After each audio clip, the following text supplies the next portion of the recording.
Bem, pessoal, vamos de BTC no fim de tarde dessa quinta-feira, 4 de abril. Agora na Espanha, 21 horas e 53 minutos. No Brasil, 16 e 53 da tarde.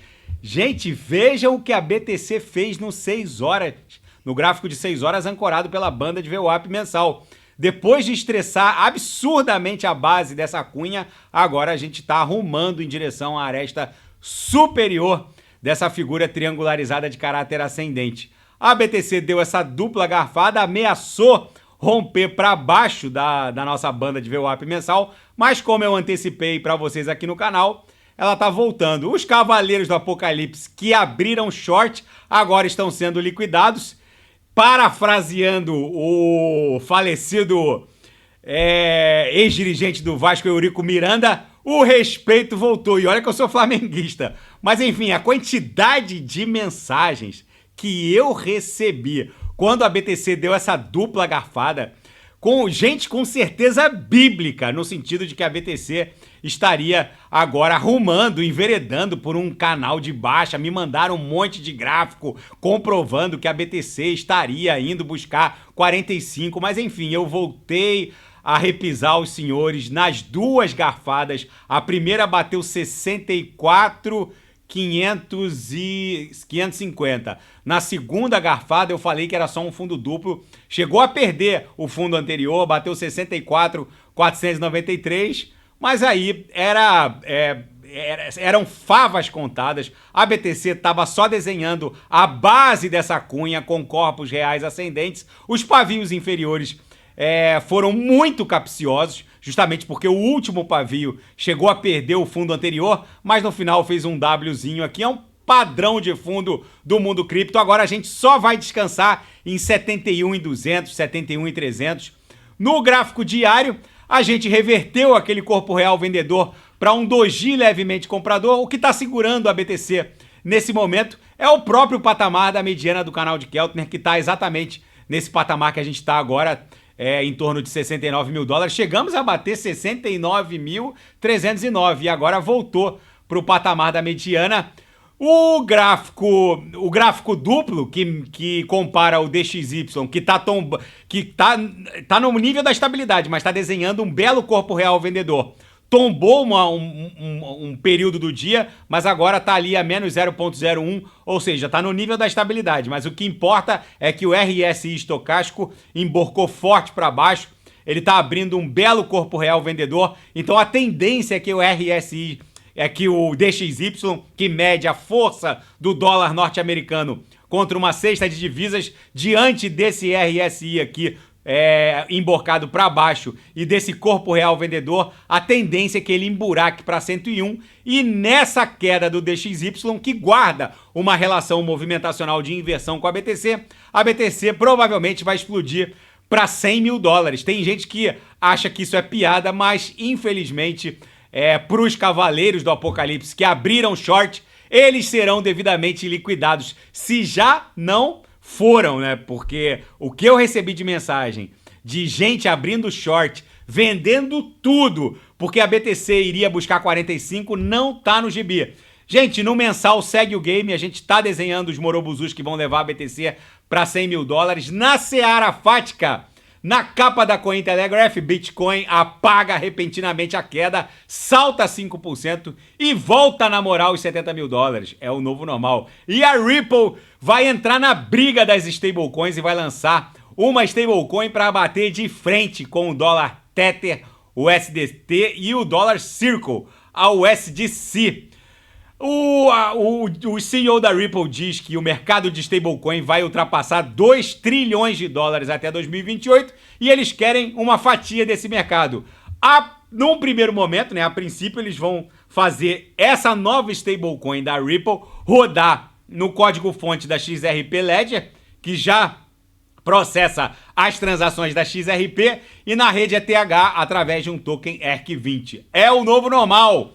E a Coinbase se torna a primeira exchange internacional de criptomoedas do Canadá totalmente licenciada. Gente, para vocês terem uma ideia do que estava acontecendo com o Canadá, a repressão do governo canadense às exchanges criptográficas estava criando uma situação absolutamente insólita. A repressão era tamanha que não era mais possível para o varejo, né, para as pessoas do varejo comprarem criptoativos, porque não havia nenhuma exchange basicamente licenciada. As poucas licenciadas quase não ofertavam altcoins, era basicamente BTC e ETH, e essas a Coinbase é a primeira licenciada internacional. Agora, as poucas que operavam tinham sérias limitações quanto à origem dos recursos e tudo. A situação dos canadenses estava próxima da situação dos chineses, que ainda estão privados do varejo de criptoativos, inclusive BTC e ETH. A situação do Canadá estava muito dramática, mas a Coinbase agora obteve uma licença para operar na jurisdição canadense. Isso é muito bom, vai impactar positivamente o preço dos criptoativos, já que desde da falência da Quadriga CX, tem até uma série na Netflix em que o CEO da Quadriga CX foi para a Índia passear, morreu na Índia, levou as private keys, deixou um rombo gigantesco no mercado canadense. Tem até um documentário na Netflix sobre isso. Depois surgiram denúncias de que a viúva e as esposas dos outros sócios também estariam levando uma vida nababesca. Enfim, tudo isso gerou uma grande investigação que redundou numa grande repressão às exchanges canadenses, e agora a Coinbase consegue as licenças para operar de forma internacional na jurisdição canadense. Isso vai impactar positivamente o preço do mundo cripto. E na seara geopolítica e finanças internacionais, o governador regional do Fed de Nova York criticou abertamente o chairman do Fed, o Jerome Powell, no sentido de que o Jerome Powell está interpretando muito mal as causas que estão impulsionando a economia norte-americana.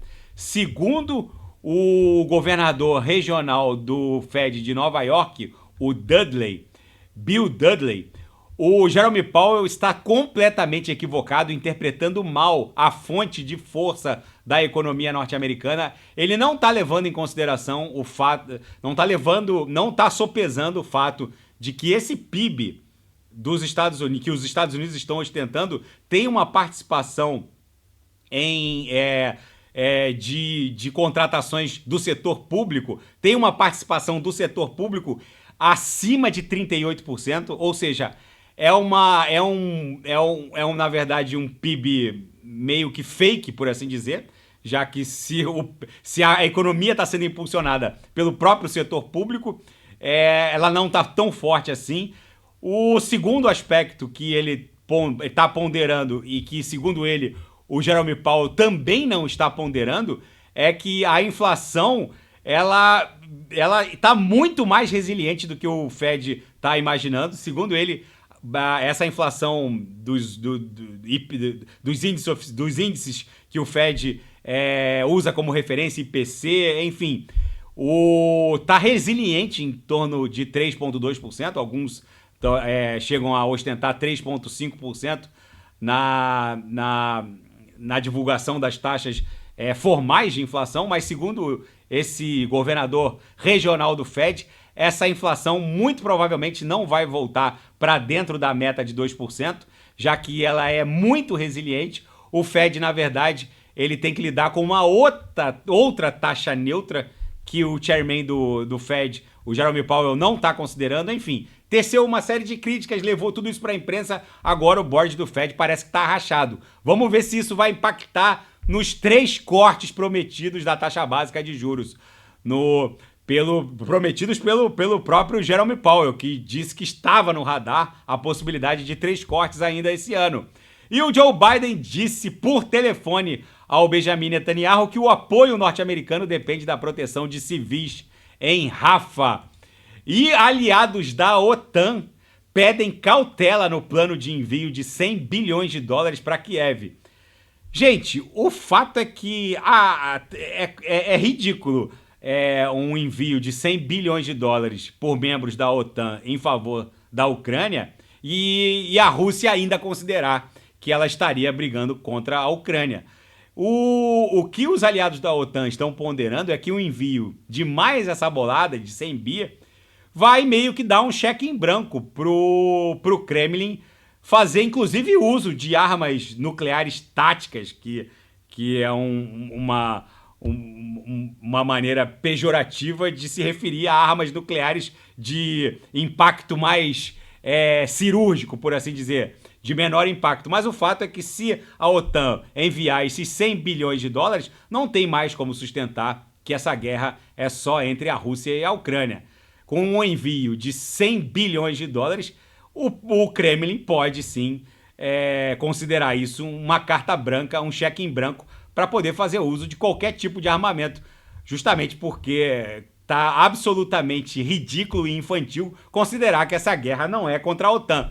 Mas enfim, o mundo virado numa hecatombe nuclear, os membros da OTAN agora estão deixando a Ucrânia a Deus dará. Para quem está esperando o final das duas guerras, da guerra russo-ucraniana, que já vai acabar, sem grana a Ucrânia vai capitular muito rapidamente, e para quem também está esperando o final do imbróglio no Oriente Médio, é bom ficar com um olho no gato, outro olho no peixe, porque o som dos canhões, de repente, vai se apagar e o Donald Trump ganhando as eleições, e deve ganhar.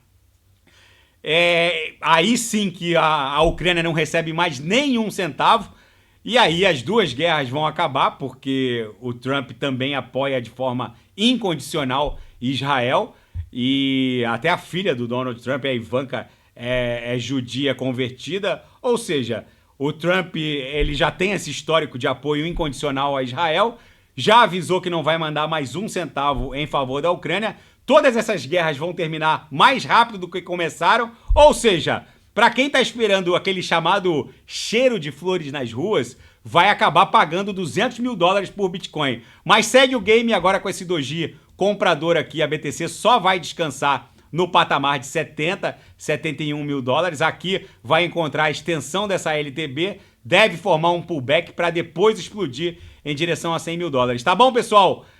Fiquem com Deus. Se nada fugir do script, eu volto amanhã para analisar a própria BTC. E quem quiser sugerir alguma análise, é só colocar nas mensagens abaixo.